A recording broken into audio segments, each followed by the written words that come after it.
Another day in Paris for the 2024 Summer Olympic Games. Christian Hernandez here with Sports Video Group. Good to see Peter Scott with Play Anywhere. Pete, how you doing, sir? How was the Olympics so far? Great. I'm having such a great time. I think Paris is doing an unbelievable job of logistics, and I think it's just been an amazing experience. And I think people in the States don't necessarily get to see, the logistics and how things get done, but it's super, super smooth.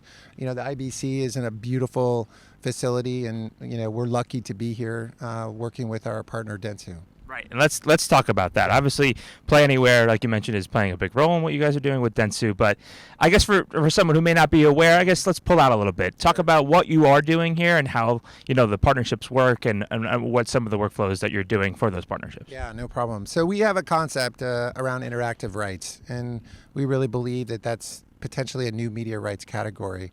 So what we've done is we built a platform to enable broadcasters to create interactive overlays on top of live content.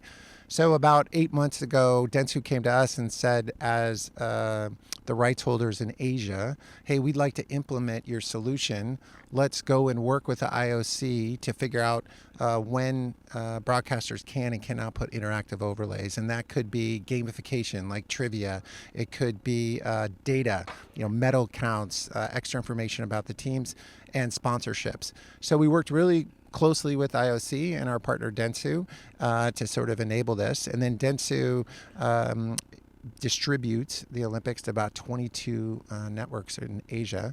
And one of our strategic partners, MediaCore, integrated our SDK, and they're now actively allowing fans to choose the way they want to watch the Olympics, in the sense of they can basically click on interactive buttons through the Me Watch OTT platform and basically interact with the broadcast. Right, so dive deeper into that. Obviously, younger demographics hopefully are still flocking to see the Olympics. Yeah. You're mentioning interactivity. I guess how is that changing the way people are watching the Olympics? Obviously, you're watching on your television, but it kind of becomes like a second screen alternate broadcast, I guess you can say. So I guess how does that play with, I guess, the linear broadcast? But you can also just watch it solely mobily. Yeah, the way the buttons work is basically the main feed is in the middle, and then you choose as a user how you want to overlay those stats and that information. So we're empowering the users to sort of choose the way they want to do it. We have two experiences.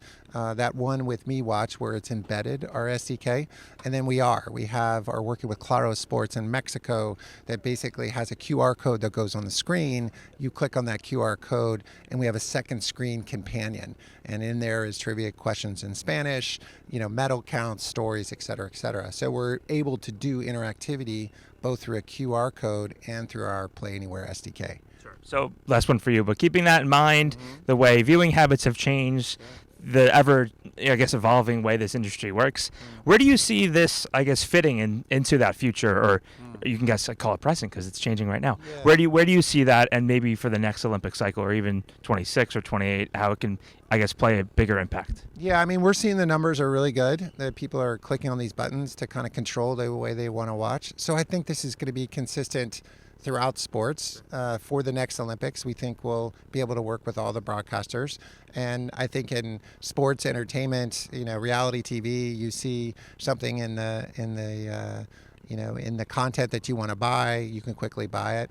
I think we just allow the ability through our clearinghouse and our UX and design to allow people to click on it. And if they want to basically make that purchase or interact, we share that revenue with everybody who owns the screen. So I think we're in a good position.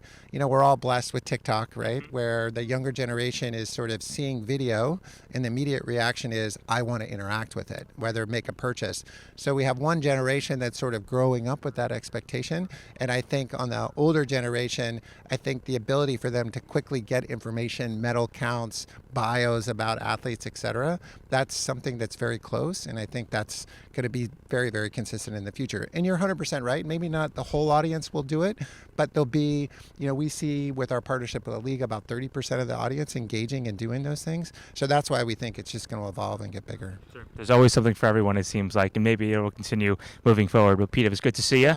Yes, nice to be out in the Parisian weather. Enjoy the rest of your time here at the games, and good luck the rest of the way. Yes, I appreciate the time. Thank you. Here at the IBC at the 2024 Summer Olympics. For more interviews like this one, please head over to our website at sportsvideo.org.